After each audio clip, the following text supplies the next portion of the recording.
Hi, I'm Dr. Lori Puskar, and I'm here today to talk to you about EMF protection and the whole 5G situation. And the very first question is it a problem? And the answer is absolutely yes. And then the next question becomes, well, what do I need to know and or what do I need to do about it? And that's what we're going to be covering here. And it has to do with the protection that you can do and for the EMF and also for the 5G. And there's a lot of missing information that you're not learning and you need to know, and that's what we're going to be covering in today's video.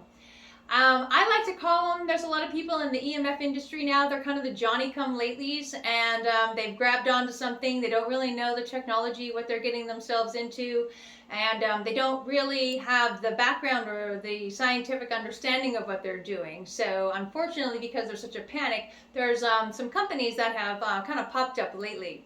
I'm always big on going to source and having the most reputable company around. Not only because they have the most cutting edge technology, but if you've been around in any industry for quite a while, there's a good chance you're not going to go anywhere. And then a lot of it comes down to like customer service. So that if I buy something from a company, not only am I buying the item, but sometimes I'm also buying the trust in the company's reputation. And that in case I have an issue 1 year or 5 years from now, I know that I actually purchased from a company that will actually be here to stand the test of the time and help me through if I'm having a problem with that particular item. And one of that that I love to do with the EMF here is a company that we're going to talk about here today, and it's the ones that I sell in my practice. And everyone's like, "Well, I can find other products like yours, Dr. Lori, on internet websites for like half price." And again, it goes back to what we talked about in our other videos. In certain degrees, you get what you pay for. And I spend my spare time, my hobby is researching out anything that I do in the practice. And one thing that I can tell you is I walk the walk, that anything I would ask or expect of you, I'm already doing myself. So we're going to be talking here today about the different kinds of protection that we can do.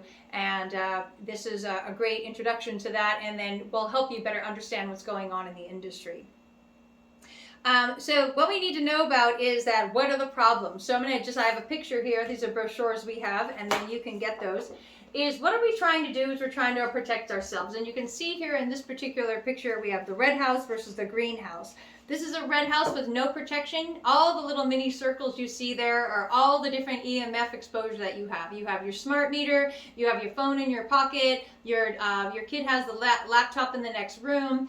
Some of the things you're not even thinking of that are adding insult to injury is your refrigerator, your stove, obviously your router. So all of these things create kind of an energy field, and some of them are more detrimental than others. But the biggest and scariest fact that nobody thinks about is when these two things overlap. So for example, let's say I'm in my kitchen and I'm kind of typing away on my laptop, but I also have my phone sitting right there, and then also I'm sitting right in front of the refrigerator that's behind me. You have to realize that all of these things kind of give out a concentric circle of energy. So I have the energy right here from my laptop, I have the energy coming from the back from the refrigerator, and I have the energy coming from here from my phone. And where is the most dangerous place is where those three concentric circles overlap. So this EMF radiation is bad, and this one is bad, but guess what happens when they do this? It's not just double bad, it's anywhere from 10x to 100x worse. So a lot of times when people are looking at EMF protection, they're like, oh, I only want to protect my phone. And I'm like, okay, well, any protection is better than no protection. But how often are you just near your phone where you're not near any other electronic device of any kind? So a lot of times it becomes a strength, and if you have to know about energetic fields, that when they cross over, it becomes anywhere, again, from 10 times to 100 times worse for you. So depending on what you're trying to achieve, you may want to have one device and or several devices. So the devices that we have here that we're going to talk about today is, first and foremost, the cheapest and easiest way to go is this little guy here, and this is a sticker that you put on the back of your cell phone. So all you do is open up your phone, you stick it on the back, and then your phone is protected. Now, this is great because you are also protected, because all of these EMF devices kind of give you like a 1 to 2 foot kind of bubble. So if I have my cell phone and I have my sticker on the back and I'm using my phone, it'll negate out the bad, the dirty electricity, so to speak, the dirty EMF. It doesn't cancel out the wave, by the way. If it did, your phone wouldn't work. So you have to really understand how this whole EMF thing works. So we're not trying to stop the wave, we're trying to clean the wave. So then that way, any of the energy that comes in and hits me kind of passes through and keeps on going, as opposed to getting stuck and then causes damage to the cells, cancer, all the things you hear about. So we're not necessarily trying to stop energy as much as we're trying to clean the energy. So again, these are the things nobody's talking about, how EMF protection actually works. So here we have again this particular guy, and then at least you have your basic cell phone covered. The next one I have that's a little bit of a step up is a necklace or a pendant. And what you do is you can either wear this around your neck. If you don't like the basic chain, you can change that, put it on something prettier, or you can put it on something longer. So if you're not trying to actually see it, you can just wear it down, but it just needs to be on you. Now this gives you more protection, several feet, so to speak. So this one's only going to give you a little bit around your phone. This one will give you more around your entire body, so you can kind of be walking around in a bubble. What's great about this, it'll protect you from everything in your immediate environment, including your phone. So that way, if you don't have the sticker on your phone, you'll be negating it out with the pendant. So you have the choice of the sticker, or you have the choice of the pendant. Now, as we were just talking about, though, how many of us are always having some kind of electronic device around us all the time, that you might want to get both? You might want to have your overall protection with your pendant and a little extra protection for the phone, so you would have both. This would help with that whole concentric circle thing, that this one's going to protect me more with the laptop and the refrigerator, and this one's going to help more protect me with my phone. So just something to consider when you're deciding on the size and or the amount of money you'd like to spend on your EMF protection. So then the next one we have here is a bracelet or just a band, and it's very similar to the pendant, and then you just kind of put that around your wrist, and then you stick that in and it clasps, okay, so a basic clasp, and then you can wear that. So it depends on if you want a necklace or if you want a pendant. They're, again, similar in their protection. Now, one of the things, if you're a patient of mine or you know about me, is everything I do, I cross-check with the body analysis. And we get strong or weak, we get yes or no. And you can watch that if you're not familiar with it in my other videos. And a lot of times, even though these are similar in design, what it turns out to be is that one person does better with one versus the other. So it's not a matter of this versus that, it's what this or that, depending on what we find. But it's just another way to wear the device, and if you prefer the pendant versus the bracelet, yeah.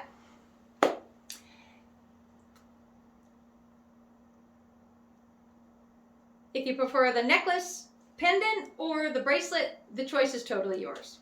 Then the last but not least, my ultimate total favorite, and this is what I have to protect my practice and all of my patients and my staff and my home and my entire family, is the one that plugs right into the outlet. So how cool is this guy? This negates out the entire house. So this way I'm protected no matter where I am and what I'm doing, whether it's a refrigerator, a laptop, a cell phone.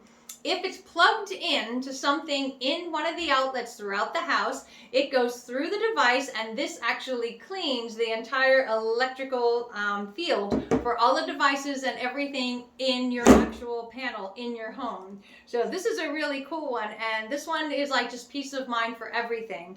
So anything that you're concerned about, you have this big one.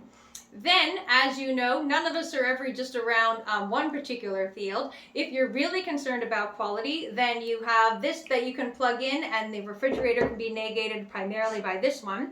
And then if you have your wearable devices here, you're now protected from the smaller ones, laptops, etc. And then just as a great cross-check here, you have the little device for your phone. So you can mix and match, you can do one or the other. The best thing I would recommend, especially if you're a patient of mine, is having these cross-checked with the body analysis, and then we can find out. So what I do in office is I have you hold your phone and then also touch one of my laptops, and then we see which device or devices will cancel out everything that you need.